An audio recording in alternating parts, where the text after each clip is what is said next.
Well, thanks for everybody for coming back from a really wonderful lunch. And where I'd like to start is by thanking Ralph for giving me the kind invitation to join you all here today on this whirlwind tour of Europe and talk to you a little bit about how we're developing new humanized mouse strains to really be able to ask basic questions about human biology and look at various treatment outcomes. So this is really a group collaborative effort involving a number of individuals in our diabetes center at UMass, including our co-directors, Dale and Dave, and a long-term standing relationship we have with our good friends at the JAX laboratories. That includes Lenny Schultz, and Lenny really is the pioneer in this field. Started out with the very first humanized mouse models and has taken us to the cutting-edge models that we're using today. And I'll be describing to you a little bit in some of the slides that are coming up, but also some work that we do with Jim Keck out at JAX West. So as you probably already kind of taken up from the conversations and presentations today, there's a number of applications for humanized mouse models in biomedical research. And you see depicted here, my lab is actually involved in all the ones that you can find on the slide, ranging from regenerative medicine all the way over to autoimmune disease. But for me, when I think about these models, where they're best applied, at least in the current state, is when you have a defined, focused question about a cell population or a cytokine that you can specifically use these models, design really good experiments to interrogate those questions. They still have difficulty usually reproducing a complete disease spectrum. And really, we don't have any good models of human autoimmune disease because it's so complicated, involving human recognition of mouse targets in autoimmune systems. So what I thought I would do today is kind of divide my talk into two parts. First, just talk about some of the limitations of these mice and some of the new models which are on the horizon. But then I'll give you two ways to think about humanized mice. One is dealing with a complex question like autoimmune disease. How do we create a good model for autoimmunity? And there's a lot that goes into that thought process, and hopefully we'll pick that up as we talk about type 1 diabetes. And then I'm going to specifically highlight one of the models which I think might be the most interesting model we've explored in a while, which expresses human flipthrough ligand on the NSG background. All right, so let's talk about limitations of the mice. So my lab almost exclusively uses NSG and NRG mice, which Brian did a great job of introducing. And while our group and many other labs, both in the US and Europe, have done a lot with these various models of immunodeficiency for humanization, there's still a number of limitations and barriers that you need to overcome to make these models usable for your basic research platform. So there's no perfect humanized mouse right now. So basically, we're building a toolbox of mice where you pick out your right tool for the right question you want to ask. So the first, and this is near and dear to my heart, being part of a diabetes center and a type 1 diabetic, are models of autoimmunity. And we're really interested in type 1 diabetes models. But there's problems, right? We won't be able to study the target of the autoimmune assault in type 1 diabetes, the beta cell. We won't be able to have HLA transgenic animals to present antigens to autoreactive T cells. And we, in some cases, are actually expressing autoantigens in our mice to improve these model systems. While these mice are severely immunodeficient, kind of as Brian alluded to, they still have functional mouse immunity. In many ways, these mice are always going to be chimeras. There'll always be a mouse component to them. However, we're working on new models where we can reduce that mouse immunity. You already heard about some of these. Deletion of the mouse MAC, a really important step for those PBMC engraftment models.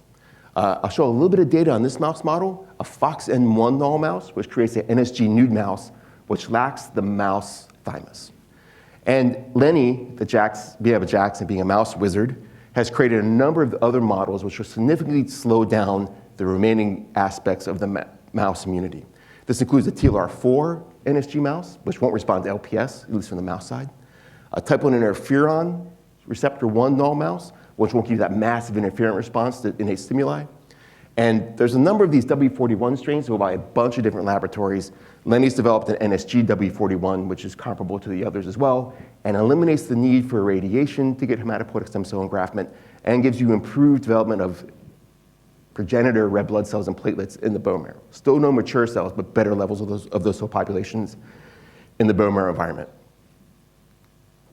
One of the big issues with this is getting really good functional human innate immune cell populations in the animals. But a lot of groups, including JAX, us, and other places, have made cytokine transgenics to improve the functionality and development of your innate immune cell populations.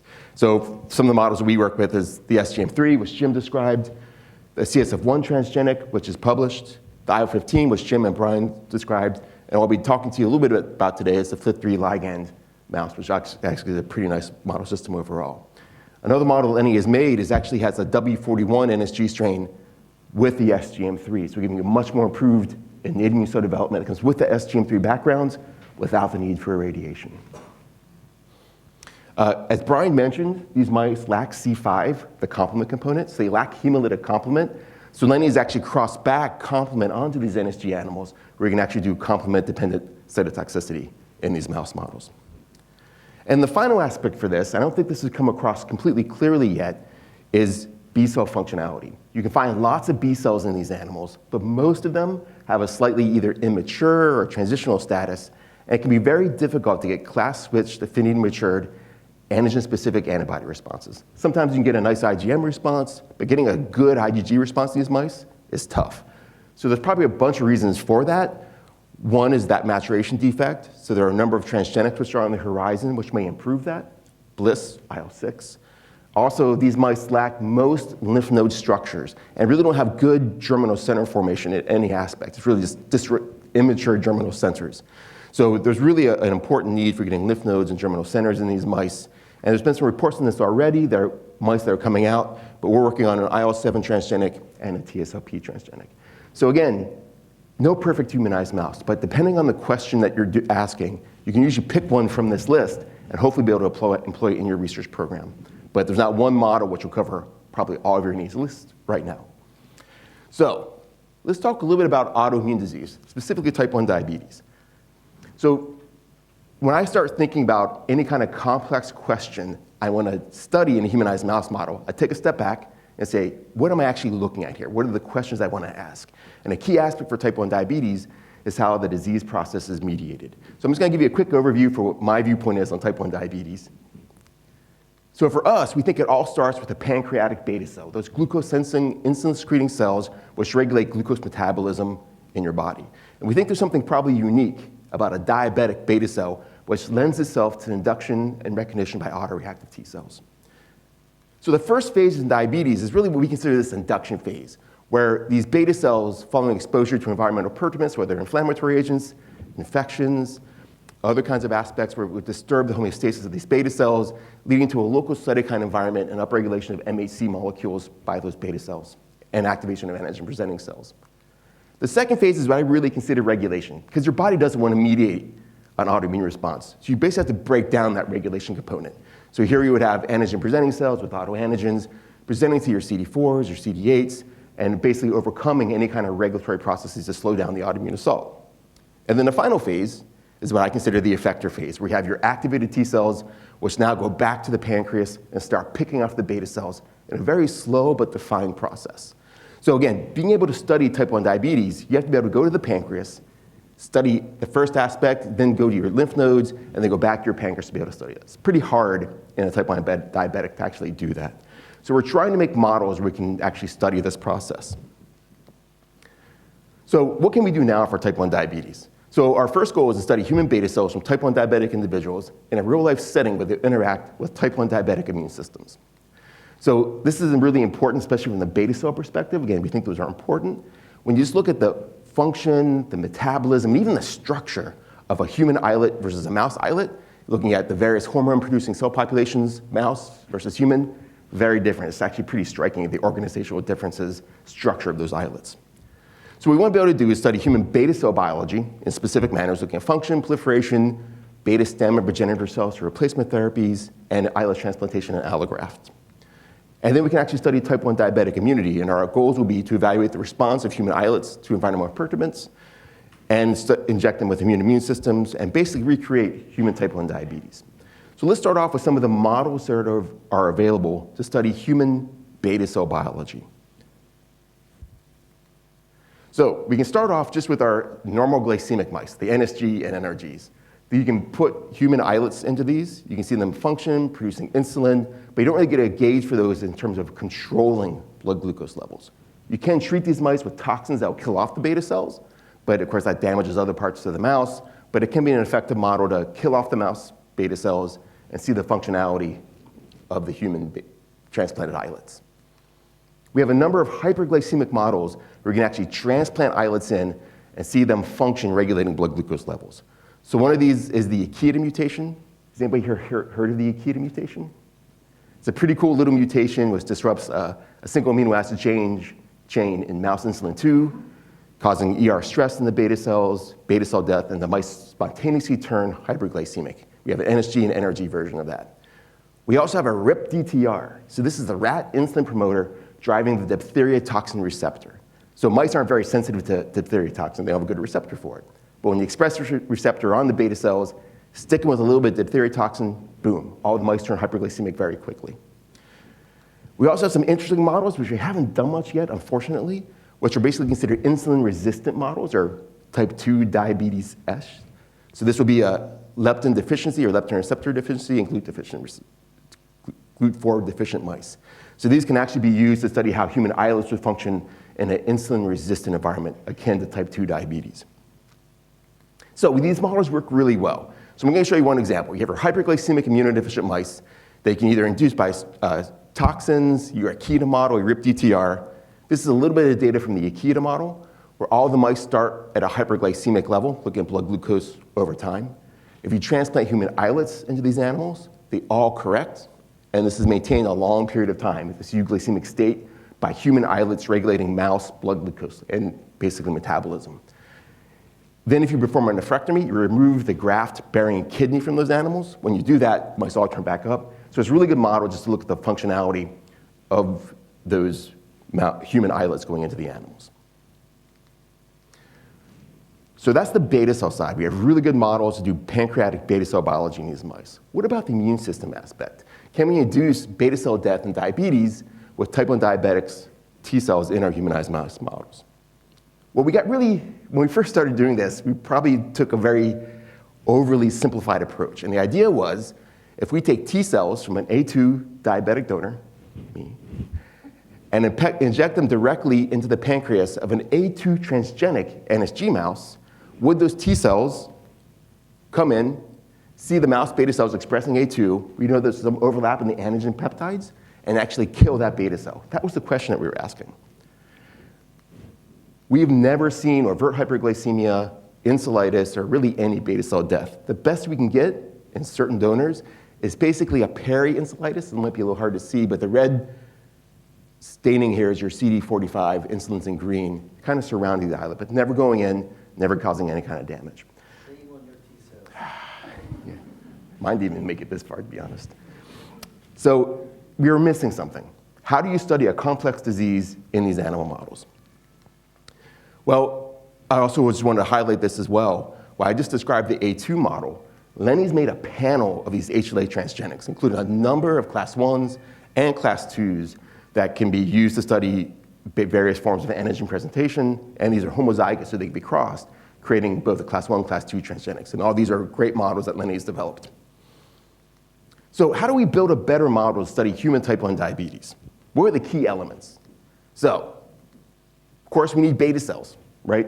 Those are the targets of the autoimmune assault. And ideally, we'd have beta cells from a diabetic, which are pretty tough to get. Most diabetics don't give up any of their extra beta cells.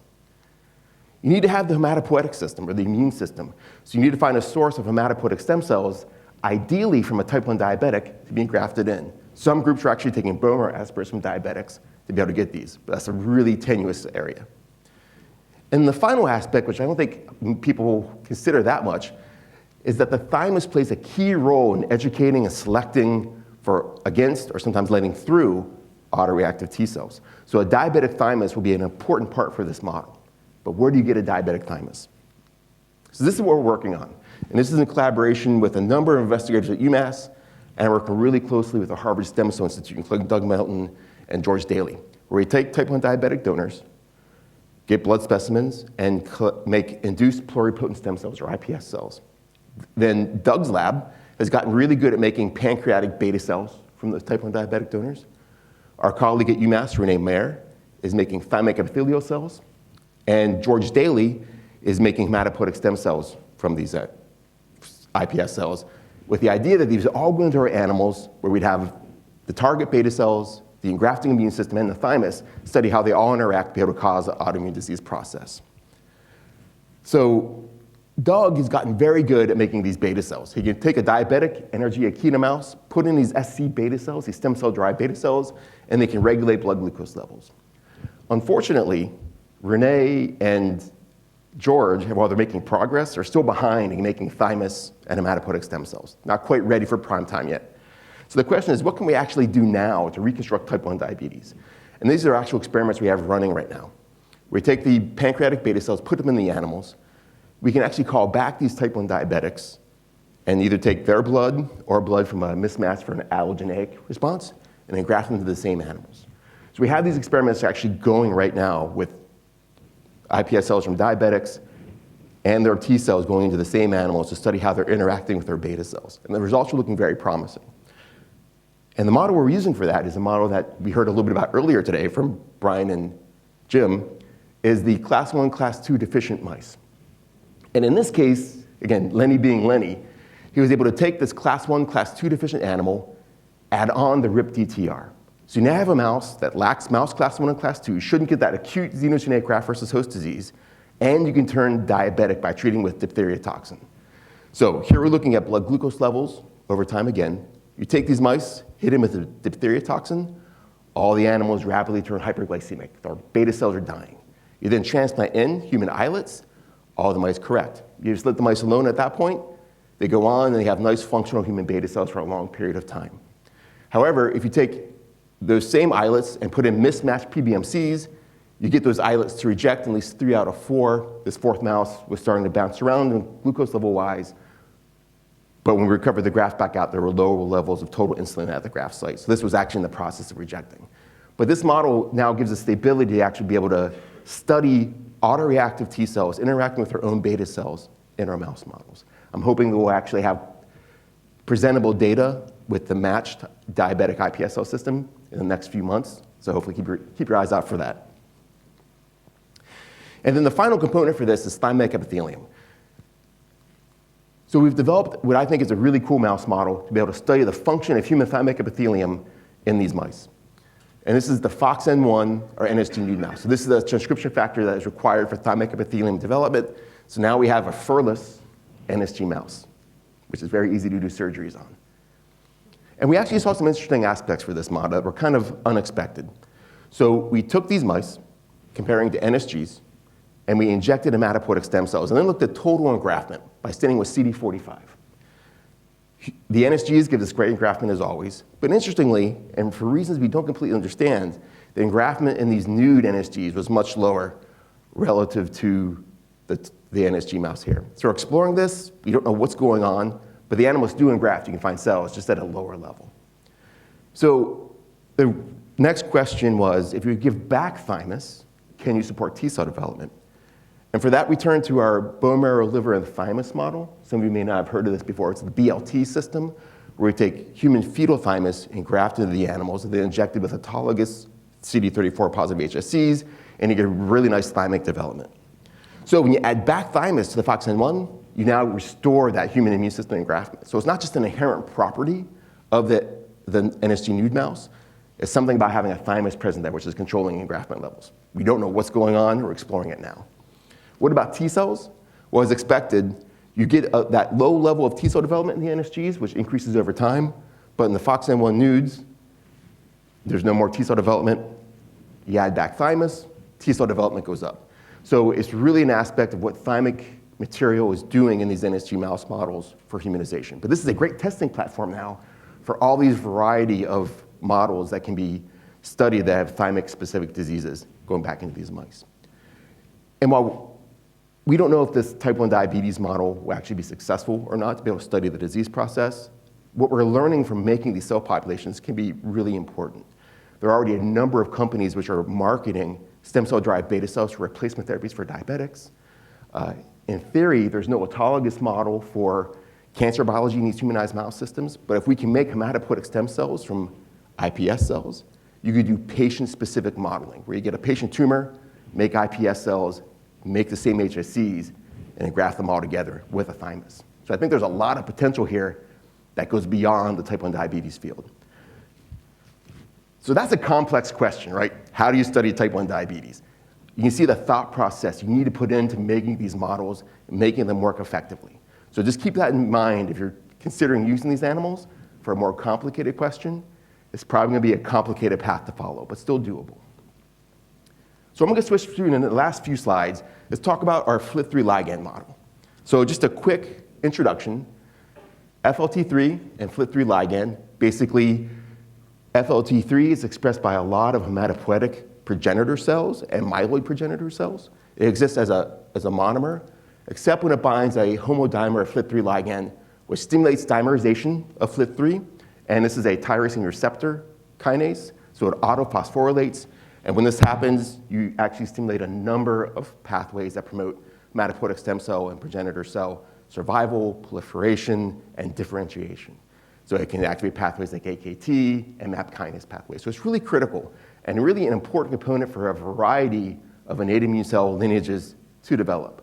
So a number of years ago, Lenny had the idea, okay, let's make a human flip3 ligand transgenic. So we did it. We humanized it with hematopoietic stem cells using a standard approach. You're taking our NSG or our flip3 ligand transgenics, injecting hematopoietic stem cells into the irradiated animals, and I'm just showing you the CD45 levels over time. NSG is in black, the flip3 ligand is in blue. Which you can notice, the flip3 ligand mice kind of suck. They don't engraft very well. You can see increases in the innate immune cell populations, but when you just express flip3 ligand in these mice, it didn't work great in terms of hematopoietic stem cell engraftment, at least from the transgenic perspective.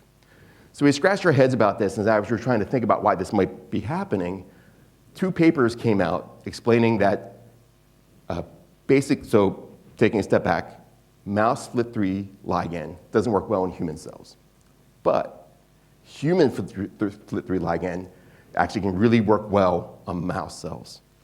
So the models that have been developed, one from Jim DeSanto's group, and this is the publication, and one from Alexander Ploss's group, were making either the BRG or an NRG mouse, which lacked the mouse flip3. This was an essential component for making this mouse model.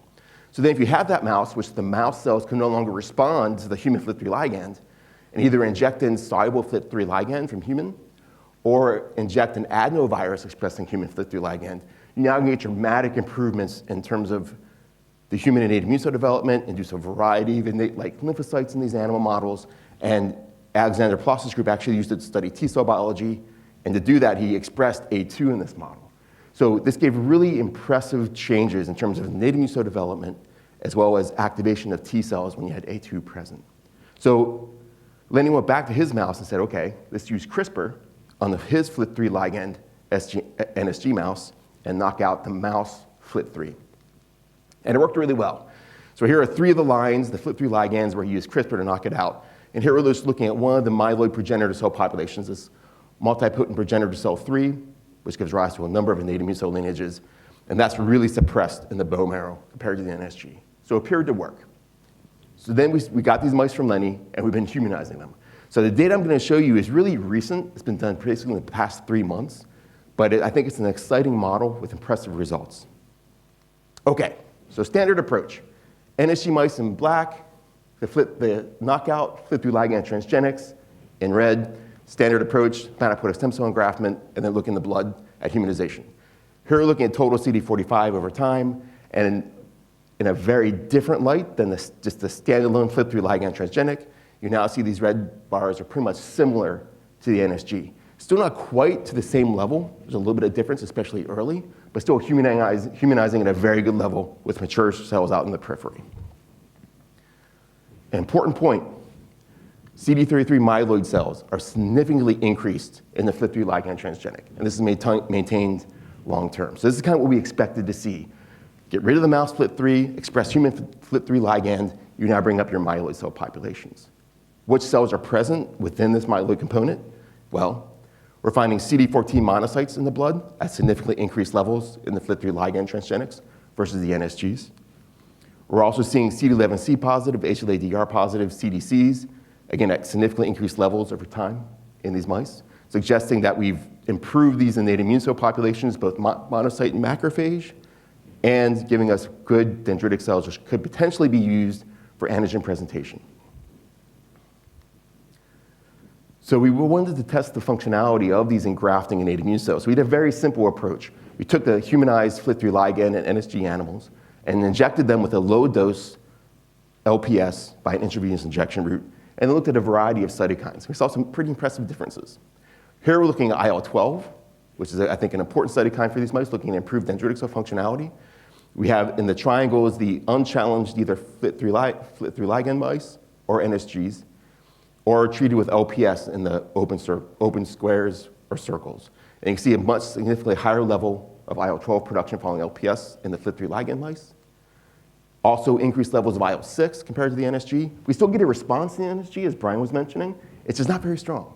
But with this flip-through ligand transgenic with a knockout, it gives you a much higher level. We also saw a trend towards higher levels of human TNF, just not statistically significant. So overall, we're getting much improved development of a variety of innate immune cell lineages, and these appear to have a higher level of maturation of functional aspects relative to the standard NSG mouse model. Interestingly, we also see development of NK cells. So you may remember the presentations from Brian and Jim talking about the IL-15 transgenic, which gave us significantly higher levels of NK cells. We also see nice levels of CD56 positive NK cells in the flip-through ligands. We don't exactly know why this is. One of the theories is that the mature human dendritic cells are transpresenting IL-15 to these cells, driving their development. However, there's a big difference with the IL-15 mice. Note here, these are 56 positive, 16 negative. So if you look at the flow, this is just one representative flow panel from your flip-through ligand transgenic or your IL-15. The IL-15s are dominated by these double positive 1656 populations. The flip-3s are dominated by these CD56 single positive cells. We think these are probably slightly less mature than these double positive cell populations, but we're currently evaluating these for function and homeostasis to really understand what the differences are between these two mouse strains in terms of NK cell development. And then the final data slide for these mice is basically looking at the levels of human CD3 positive T cells. Again, it starts out very low early on, whether you're NSG or flip-through ligand. But interestingly, we're seeing a marked improvement in T cell development as well in the flip-through ligand transgenic, which may speak to having mature dendritic cells out in the periphery. The problem with this model right now is that because the T cells are being educated in the mouse thymus, we don't know how well the T cells are able to talk to the mature dendritic cells in these animals. So that's an issue. So what Lenny has done now, and this is a model we're currently validating, he's taken A2 and expressed it on the FLT3 ligand mouse FLT3 receptor background. Hopefully improve and actually give us the ability to stimulate antigen-specific A2-restricted CD8 T cell responses. And I lied, there is one more data slide. The other cool thing, and we're also just currently exploring this, is the mucosal engraftment in these FLT3 ligand transgenics. So in the HSC engrafted NSGs, you get some mucosal engraftment, but it's usually pretty weak. So here we're looking at human CD45 at IHC on the small intestine at 20 weeks, and hopefully you can see this in the back. You get some human immune cells reconstituting the small intestine, but in the FLT3 ligand transgenics, it's much more robust. And we even see this in the large intestine. Here, at the same time point, NSGs, kind of weak, very low, but you actually get really nice reconstitution of the colon from these transgenic animals. And a lot of these actually are macrophage populations infiltrating the mucosal tissues. So potentially a lot of efficacy here, being able to study the mucosal immune system. So that's really it. And I want to leave with the idea, again, that there is really no perfect humanized mouse model to be able to accomplish all of your questions in a single mouse. But again, if you work with a partner who understands these animal models and can direct you to the right system to try, there are a number of different platforms out there that may be applicable to the kind of questions that you want to ask in a very reasonable fashion. So this is just to acknowledge everyone that's contributed to the work.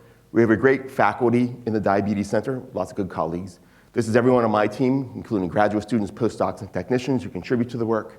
Number of collaborators at UMass, our great collaboration with our Jackson laboratory partners, and our diabetic friends who are working with us to improve these models, to ask basic questions about type 1 diabetes in these mouse models. So thank you.